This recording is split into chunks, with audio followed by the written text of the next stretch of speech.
Once I was on the phone finalizing the details of my Paris study abroad, and the associate asked me, have I ever traveled abroad before? And I said, oui, je l'ai fait beaucoup de temps. And she responded, ah, beaucoup de fois. Why did I say temps? Especially as a native English speaker, there's probably a lot of synonyms that you're confusing while speaking French, but the key to sounding more native in French is not knowing more words, but rather knowing the nuances between these words that have similar meanings. I'm Kritika from FluentU, and we want to help you learn French through real-world videos so you can speak just like a native. In this video, I'll be covering 12 different sets of synonyms for a total of about 30 words. I'll give you sample sentences and scenarios for each one, and also a couple quizzes so that you can really lock in that knowledge. French has a lot of words for to begin. There's commencer, démarrer, débuter, lancer, se mettre à faire. The list really just goes on and on. Commencer is going to be your go-to. It basically works in all situations. Démarrer is used with things like technology or the functioning of something like a car, for example. Débuter is heard far less often, and it's used in slightly different situations. The best way I can describe this is it's used less with personal situations like starting your homework and more with processes and official situations like il va débuter le match or l'épisode va débuter dans une heure. Lancer is perhaps the most different. It derives from its main meaning, which is to throw. So lancer basically means to launch, and it can be used in something like elle va lancer un projet. This is definitely more of an informal word though. And finally, se mettre or se mettre à faire is pretty similar to commencer. The only difference I would say is that it's used more often with people. And another common usage is for processes or things that people do that aren't necessarily in their control, like il s'est mis à éternuer. He started to sneeze. Don't worry if all that confuses you though. You can get away with using commencer in basically any situation. Alors, avant de commencer, je vais vous demander votre nom. Beaucoup, pas mal. I wouldn't be surprised if you haven't heard pas mal before. Its literal definition means not bad, but it's increasingly common to use this phrase to mean a good amount of something or a lot of something. Of course, beaucoup is definitely common as well, and it's perfectly fine to use this word, but I've been hearing pas mal a lot more in everyday conversation, and I definitely think you would impress some French people by using this phrase. J'ai commencé ma carrière à Londres, donc j'ai eu l'opportunité de jouer dans pas mal de productions à l'international. I will note that if you're in a formal context, it might be better to stick to beaucoup or even use something more sophisticated like nombreux or plusieurs. Okay, here's a situation for you. Let's say you are staying with a host family in France and your host mother asks you, tu peux ranger la cuisine s'il te plaît? Does that mean to organize the pots and pans and put away the dishes? Or does that mean to wipe the counters, clean the stove?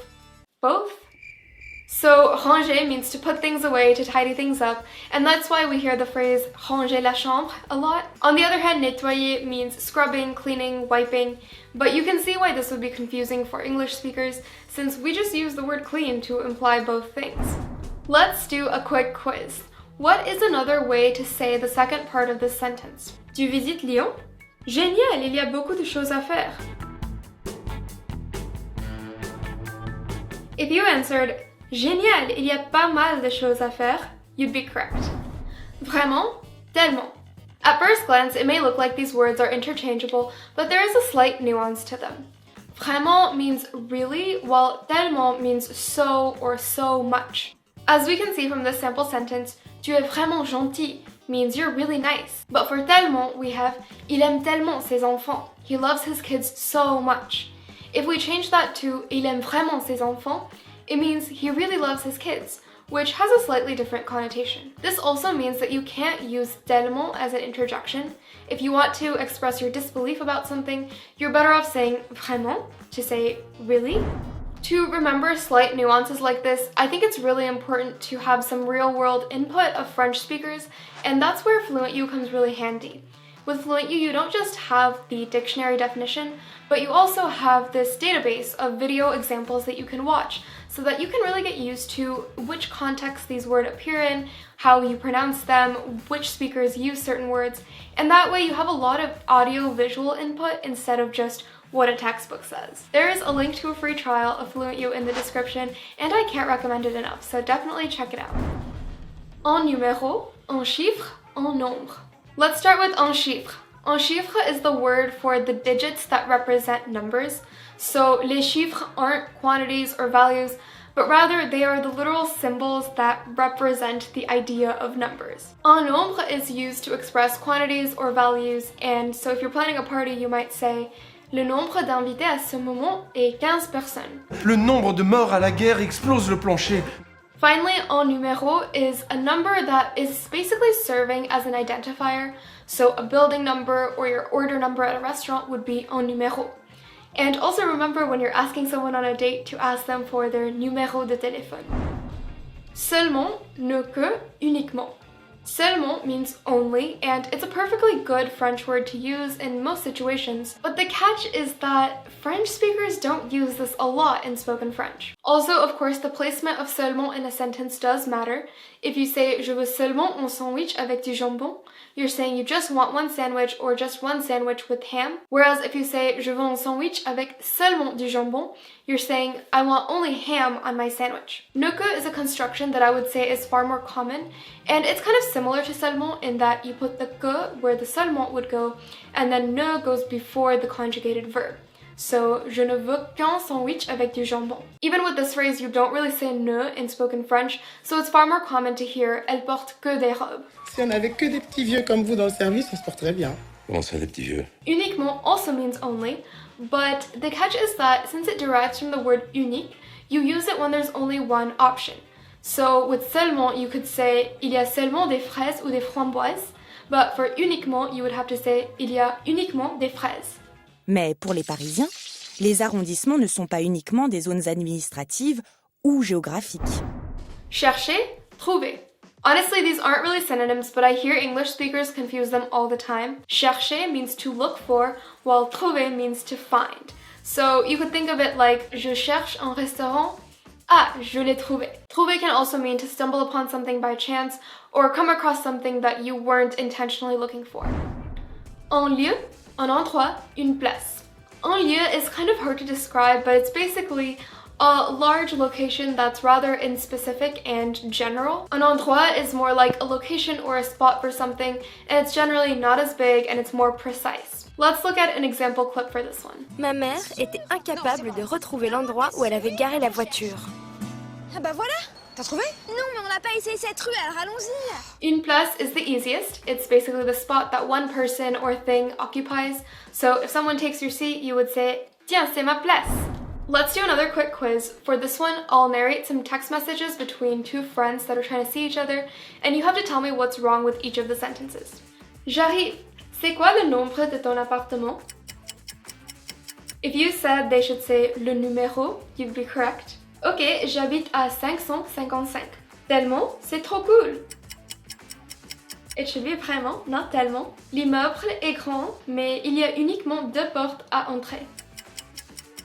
It would probably be better to use seulement or il n'y a que 2 portes à entrer because it's 2 doors. D'accord, je les vois pas, mais je trouve. If you haven't found the doors yet, you should probably say je cherche, I'm looking for them. Se réveiller, se lever. These ones are pretty easy. Se réveiller means to wake up, while se lever is the time that you actually get out of bed. And I know these two times can be quite different for most of us. For example, you might say, en semaine, je me réveille à 7h du matin, mais je me lève à 7h30. Se lever can also be used for other situations that involve getting up, like getting out of your seat. Just note that these are both reflexive, so you have to make sure you use the proper reflexive pronoun and also conjugate in être when you're using passé composé.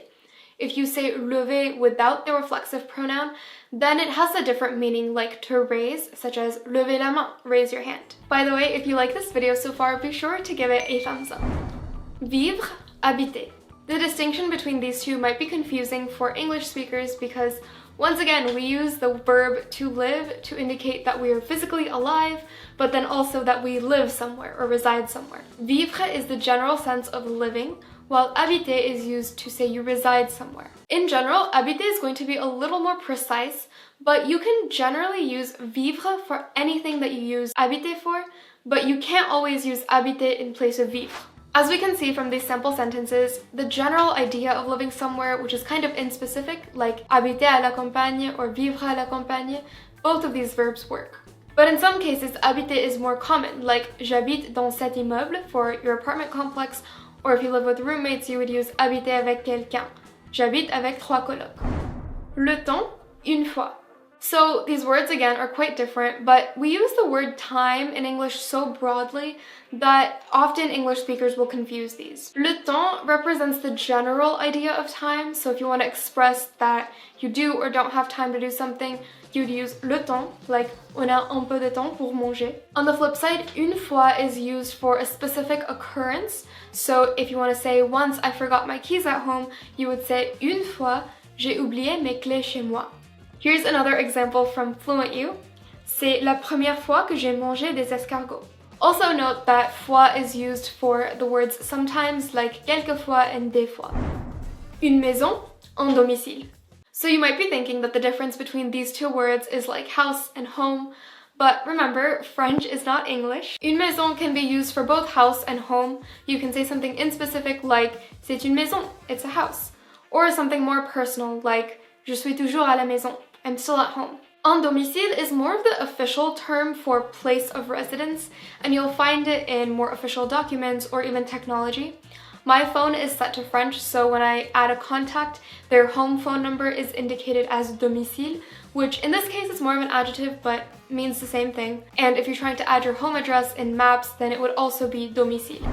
If you like this video, then you have to check out our previous video on ways to say cool and awesome in French. These are another set of words that are kind of similar, but the nuance will really help you impress native speakers. I've also included a free PDF below of all of the information I shared in this video, so you can access it anytime.